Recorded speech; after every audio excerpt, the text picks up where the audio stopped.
Hello dear listener, कैसे हैं आप सब। उम्मीद करते हैं कि आप सब ठीक होंगे। तो चलिए हम अपनी कहानी ट्रूअर लव को आगे बढ़ाते हैं।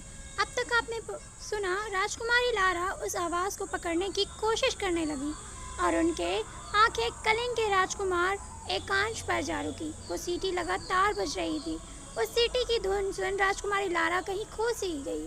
उन्होंने अपनी आंखें बंद की तो उनके सामने कुछ महीने पहले का सीन घूम उठा।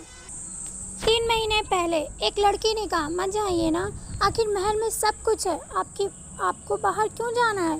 क्या इस तरह बाहर जाना सही होगा? अगर आपके पिता को पता चला तो वो हमें मार डालेंगे। पिताजी को बताएगा कौन? हम वादा करते हैं सूरज ढलने से पहले हम महल में वापस आ जाएंगे।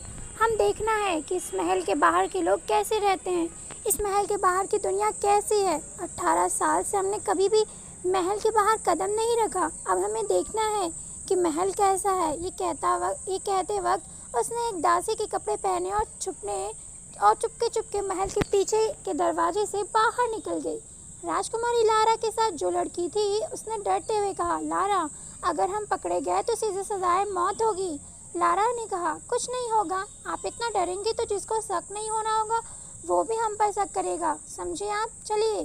दोनों सुजों में घूमने लगे। लारा सभी चीज़ को देख बहुत ही खुश हो रही थी, लेकिन तभी अचानक से उसके पीछे से कुत्ते भौंकने की आवाज़ आई, जिसे सुन लारा का गला सूख गया। लारा जैसे ही पीछे मुड़े उन्होंने देखा कि एक सफ़ेद कुत्ता उन्हें घूर रहा है। लारा ने डरते हुए अपने साथ वाले से कहा, किया, ये क्या है? किया ने अपने थूक को घोटते हुए कहा, राजकुमारी, हाँ, हम पकड़े गए। ये सेनापति का वफादार में से एक है। ये चिरायु है और ये महल की खुशबू पहचानता है। इसने आपकी खुशबू पहचान ली है। लारा ने मुंह बिगाड़ते हुए कहा, लानत है इस खुशबू पर। महल तो महल, ये बाहर भी हमें जीने नहीं दे रही। इससे पहले वो आगे कुछ कहती तभी वो सफ़ेद मखमली बालों वाला कुत्ते का बच्चा लारा की तरफ बढ़ा। लारा उसे देख डरते हुए कहा, हुश हुश, और डर से अपनी कदम पीछे करने लगी, लेकिन वो कुत्ता आगे बढ़ता ही जा रहा था। लारा ने अपने कपड़े संभाले और तेजी से पीछे पलट भागने लगी। उसे भागता देख कुत्ता भी उसके पीछे भागा। उसे भागते हुए देख किया ने चीखते हुए कहा, लारा, रुक जाइए। अगर आप भागेंगे तो वो आपको गद्दार समझेगा और आपको काट लेगा। लारा ने कहा, बकवास बंद कीजिए और इसे रोकिए। अगर इसने हमें काटा ना तो हम आपको काट लेंगे। लारा भाग रही थी कि अचानक से उसका पैर झाड़ियों में फंसा और वो गिर गई। उसके गिरते ही वो कुत्ता तेजी से उसके ऊपर झपटा। लारा ने डर से चीखते हुए अपनी आंखें बंद कर ली और अपने हाथ को अपने सामने कर लिया, लेकिन दूसरे ही पल उसे एहसास हुआ कि उसे कुछ नहीं हुआ। लारा ने जैसे ही धीरे धीरे अपनी आंखें खोली तो उसके आंखों के सामने एक ब्रॉड बैग लिए एक आदमी खड़ा था, जिसकी बैग पूरी नेक थी। उसके बैक नेक पर क्रॉस तलवारें थी जो बहुत ही खूबसूरत लग रही थी। वो आदमी अब भी अपनी बैग किए हुए खड़ा था। तभी अचानक से लारा को अपने शोल्डर पर हल्की सी सरसराहट फील हुई।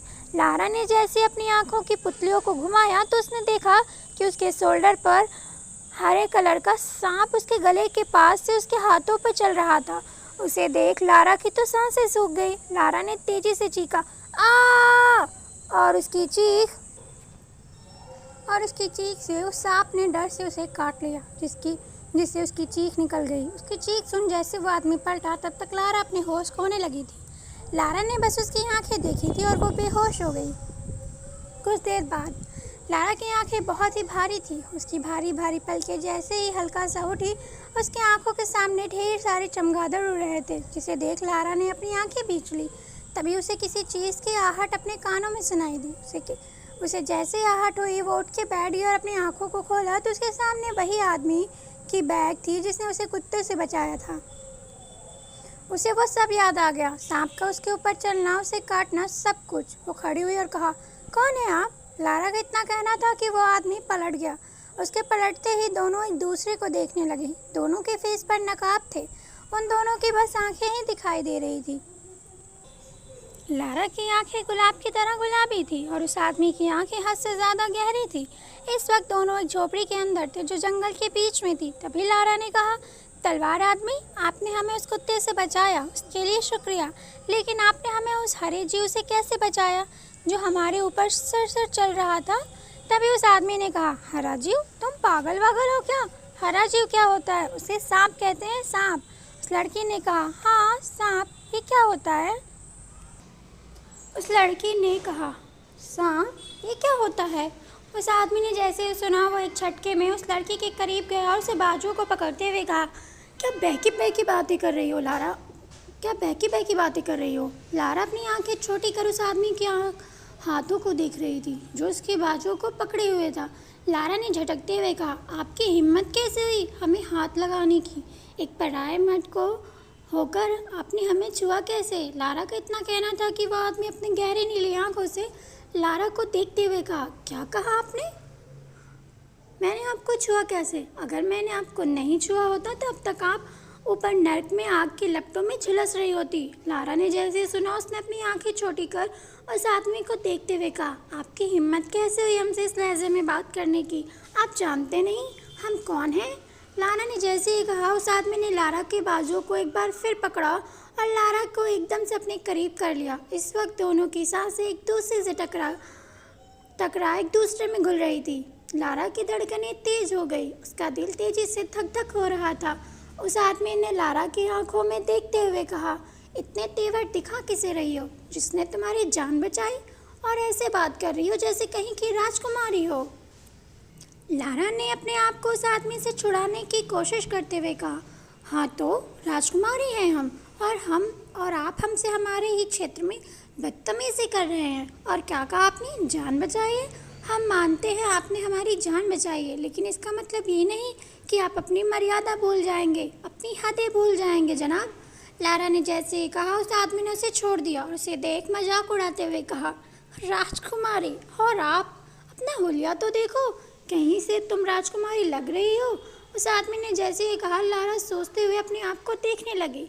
तभी उस आदमी ने लारा को घूरते हुए फिर कहा, ये लड़कियां अजीब होती हैं, इन्हें जरा सा प्यार से देख लो तो खुद को राजकुमारी समझ बैठती हैं, अच्छे अच्छे गलत फहमियाँ पाल लेती हैं। वो आदमी लगातार लारा का मजाक उड़ाया जा रहा था। लारा चिढ़ते हुए कहा, चुप, एकदम चुप, हम कोई मजाक नहीं कर रहे हैं और ना ही कोई गलत फहमी है हमें। लारा ने उस आदमी की आंखों में आंखें डालकर कहा, हम लारा हैं, सुजोकी राजा की सुनहरी राजकुमारी लारा हैं। हम इतना कह लारा ने अपने हाथों को उठाया और अपनी आंखों के पास से एक कपड़े को जैसे ही हटाया उसके सिर से कपड़ा खुलने से ज़मीन पर गिर गया। कपड़ा गिरते ही लारा के रेशमी काले बाल हवाओं में लहरा उठे। उसके बाल उसके फेस पर आ उसके फेस को कवर कर लिया। लारा के बालों को देख वो आदमी दंग रह गया। उसके होश किसी पंछी की तरह उड़ गए, लेकिन दूसरे ही पल हवाओं के झोंकों से जैसे ही लारा के बाल उड़ पीछे हुए उस आदमी की सांसें रुक गई। एक पल ऐसा लगा कि वक्त वहीं थम सा गया है। वो आदमी शौक भरी निगाहों से लारा को देख रहा था। लारा की खूबसूरती कयामत थी। उसे सुजो की सुनहरी राजकुमारी कहना गलत नहीं था। उसका फेस किसी खरे पीले सोने की तरह चमक रहा था। उसकी कटीली बिल्लियां वाली आंखें किसी को भी घायल कर सकती थी और उसके होठ ऐसे गुलाबी थे जैसे कोई गुलाब अभी अभी कली से फूल बना हो। उस आदमी को अपने आप को घूरता हुआ देख लारा ने अपनी आंखें छोटी कर उसे घूरते हुए कहा, ऐसा क्या देख रहे हो जैसे कभी कोई राजकुमारी नहीं देखी? वो आदमी अब भी बिना पल के झपका लारा को घूरे जा रहा था।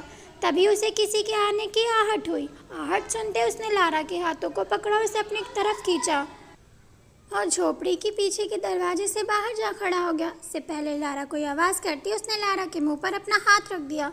उसने जैसे ये किया लारा की सांसें सूख गई। तभी लारा के कानों में आवाज़ पड़ी, जिसमें भी उस कुत्ते को मारा है वो ज़्यादा दूर नहीं गया होगा, पकड़ो उसे, उसने सेनापति के वफादार को मारा है। लारा ने झट से अपने हाथों से उस आदमी के चेस्ट के कपड़े को पकड़ लिया। लारा ने जैसे ये किया अचानक से उस आदमी का एक कदम पीछे हो गए, जिससे जमीन की सूखी घास में सरसराहट हुई। सरसराहट को सुन उन आदमियों ने कहा, लगता है वहाँ पीछे कोई है। लारा ने जैसे ही दरबारियों की आवाज़ सुनी उसके होश उड़ गए। उसने डर से और कस के उस आदमी के कपड़े को खींच लिया। उस आदमी ने धीरे धीरे अपने हाथों को हटाया और लारा की कमर पर अपना हाथ रख उसे हल्का सा हवा में उठा लिया। उसने जैसे ही लारा को हवा में उठाया, लारा जैसे ही कुछ आवाज़ करने को हुई उस आदमी ने अपनी गहरी नीली आंखों से कुछ इशारा किया। लारा ने जैसे उसकी आंखों में देखा वो कहीं खोश गई।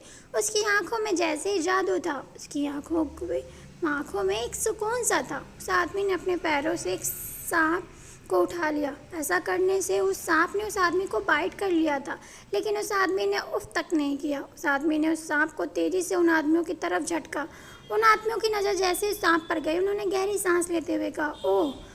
तभी दूसरे आदमी ने कहा, वो सरसराहट इस सांप की थी। इतना कह वो मुड़ गए। वो आदमी बहुत ही ध्यान से उनकी तरफ देख रहा था। वो लारा की नज़रें बस उसकी तरफ थी। जैसे ही वो आदमी वो जो उस कुत्ते के कातिल को ढूंढ रहे थे उस आदमी की नज़रों से गायब हुए, वो मुड़ा तो उसकी नज़रें और लारा की नज़रें टकरा गई। एक पल के लिए दोनों ही एक दूसरे की आंखों में खो गए थे, लेकिन दूसरे ही पल उस आदमी ने लारा के नीचे उतारते हुए कहा, महलों की राजकुमारियाँ इस तरह जंगलों में नहीं भटका करती। शाम होने वाली है, आपको वापस महल लौट जाना चाहिए। इतना कह वो जैसे ही जाने को हुआ, लारा ने आवाज़ दी, रुकिए। उसकी मीठी आवाज़ से उस आदमी के कदम रुक गए। वो बिना पलटे खड़ा रहा। उसकी बैक लारा की तरफ थी। लारा ने कहा, क्या हमें जानने या देखने का हक नहीं है कि हमें बचाने वाला कौन है और कैसा दिखता है? आपकी आंखें अजीब हैं, इनसे तो कुछ भी अंदाज़ा नहीं लगाया जा सकता। तभी उस आदमी ने कहा, आपका और मेरा अजनबी रहना ही अच्छा है। इतना कह वो जैसे ही आगे बढ़ा, लारा ने फिर कहा, और अगर मैं आपसे दोबारा मिलना चाहूँ तो आप मुझसे कहाँ मिलेंगे? उसके इस सवाल से उस आदमी ने सीधे सपाट लहजे में कहा, मौत को गले लगा लेना, मैं सामने दुखूंगा। उस आदमी का जवाब सुन वो वहाँ खामोशी छा गई, लेकिन अगले ही पल लारा की खिलखिलाती हुई आवाज़ उस जंगल में गूंज उठी। लारा ने खिलखिलाते हुए कहा, आप मजाक अच्छा करते हैं, आपके मजाक करने का तरीका पसंद आया हमें। लेकिन उस आदमी ने लारा को नज़रअंदाज करते हुए जैसे आगे बढ़ा, लारा उसे आवाज़ देती हुई के पीछे गई, लेकिन अगले ही पल एक तेज चीख के साथ वो ज़मीन पर बैठ गई। उसकी चीख सुन अचानक से वो आदमी पलट गया। आगे की कहानी क्या मोड़ लेगी जानने के लिए सुनते रहिए क्रूएल लव। फिर मिलेंगे एक नए पार्ट के साथ, तब तक के